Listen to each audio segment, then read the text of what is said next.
Hello friends, welcome back to Deethu's kitchen. ಇವತ್ತಿನ recipe ಬಂದು ಆಫ್ಘಾನಿ ಸ್ಟೈಲಲ್ಲಿ ನಿಮಗೆ ಎಗ್ ಮಸಾಲೆ ಹೇಗೆ ಮಾಡೋದು ತೋರಿಸ್ಕೊಡ್ತೀನಿ. ಮೊದಲಿಗೆ ನಾನಿಲ್ಲಿ 2 ಗ್ಲಾಸಷ್ಟು ವಾಟರ್ ತೊಗೊಂಡಿದ್ದೀನಿ. ಅದಕ್ಕೆ 6 ಮೊಟ್ಟೆಗಳಿಟ್ಟು ನಾನು ಬೇಯಿಸ್ಕೊಳ್ತೀನಿ.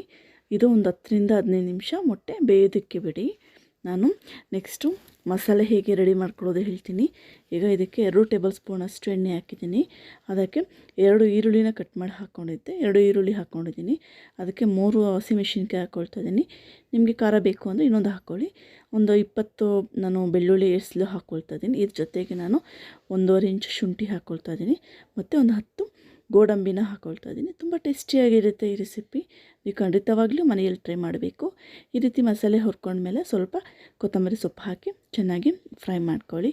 ನೋಡಿ, ಈ ರೀತಿ ಇದನ್ನು ಫ್ಲೇಮ್ನ ಆಫ್ ಮಾಡಿ. ಮತ್ತು ನಾನು ಇಲ್ಲಿ ರುಬ್ಬೋದಕ್ಕೆ ಮೊಸರನ್ನ ತೊಗೊಂಡಿದ್ದೀನಿ.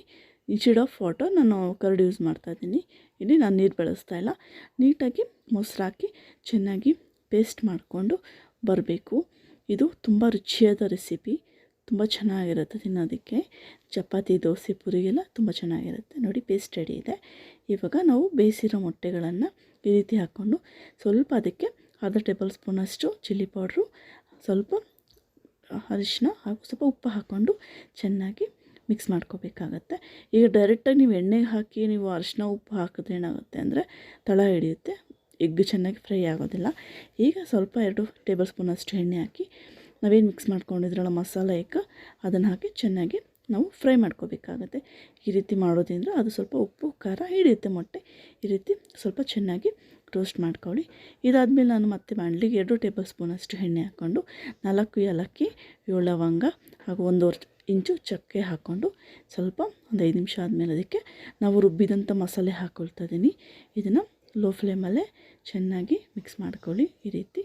ಮತ್ತು ಅದನ್ನು ತೊಳೆದು ಅದೇ ನೀರು ಹಾಕಿದ್ದೀನಿ. ನೀವು ತುಂಬ ಸ್ಮೆಲ್ ಘಮ್ ಅಂತ ಇದೆ. ಇದಕ್ಕೆ ನಾನು 1/2 ಟೇಬಲ್ ಸ್ಪೂನಷ್ಟು ಉಪ್ಪು, ಚಿಲ್ಲಿ ಪೌಡ್ರು, ಧನಿಯಾ ಪುಡಿ ಹಾಗೂ ಪೆಪ್ಪರ್ ಪೌಡ್ರು, ಅರಿಶಿನ ಮತ್ತು ಗರಂ ಮಸಾಲೆ ಎಲ್ಲವನ್ನು 1/2 ಟೇಬಲ್ ಸ್ಪೂನಷ್ಟು ತೊಗೊಂಡಿದ್ದೀನಿ. ಇದನ್ನು ಹಾಕಿ ಲೋ ಫ್ಲೇಮಲ್ಲೇ ಚೆನ್ನಾಗಿ ಮಿಕ್ಸ್ ಮಾಡ್ಕೋಬೇಕಾಗತ್ತೆ. ಈ ರೆಸಿಪಿ ಏನಾದರೂ ನೀವು ಫಸ್ಟ್ ಟೈಮ್ ವಾಚ್ ಮಾಡ್ತಿದ್ರೆ ದಯವಿಟ್ಟು ಸಬ್ಸ್ಕ್ರೈಬ್ ಮಾಡ್ಕೊಳ್ಳಿ ಮತ್ತು ಬೆಲ್ ಬಟನ್ ಪ್ರೆಸ್ ಮಾಡಿ.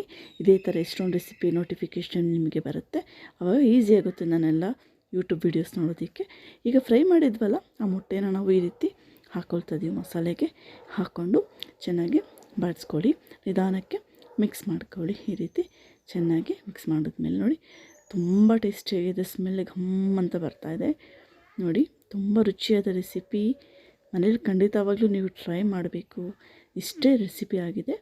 ಈಗ ಅದು ಸ್ವಲ್ಪ ಹಸಿ ಮಸಾಲೆ ಹೋಗಬೇಕಲ್ಲ, ಸೊ ಒಂದು 5ರಿಂದ 10 ನಿಮಿಷ ಅದನ್ನು ಬೇಯೋದಕ್ಕೆ ಬಿಟ್ಟು ಪ್ಲೇಟ್ ಮುಚ್ಚಿ ನಂತರ ಓಪನ್ ಮಾಡಿ ಅದಕ್ಕೆ 1/4 ಟೇಬಲ್ ಸ್ಪೂನಷ್ಟು ಮೆಂತ್ಯ, ಕಸ್ತೂರಿ ಮೆಥಿ, 1/2 ಟೇಬಲ್ ಸ್ಪೂನಷ್ಟು ಜೀರಾ ಮತ್ತು ಸ್ವಲ್ಪ ಕೊತ್ತಂಬರಿ ಸೊಪ್ಪನ್ನು ಹಾಕ್ಕೊಂಡು ಚೆನ್ನಾಗಿ ಮಿಕ್ಸ್ ಮಾಡ್ಕೊಳ್ಳಿ. ನೋಡ್ತಾ ಇರ್ಬೋದು ನೀವು, ಆಫ್ಘಾನಿ ಸ್ಟೈಲ್ ಎಗ್ ಮಸಾಲ, ತುಂಬ ರುಚಿಯಾದ ಎಗ್ ಮಸಾಲ ರೆಡಿಯಾಗಿದೆ. ಸವಿಲು ಸಿದ್ಧ. Please subscribe Deethu's kitchen.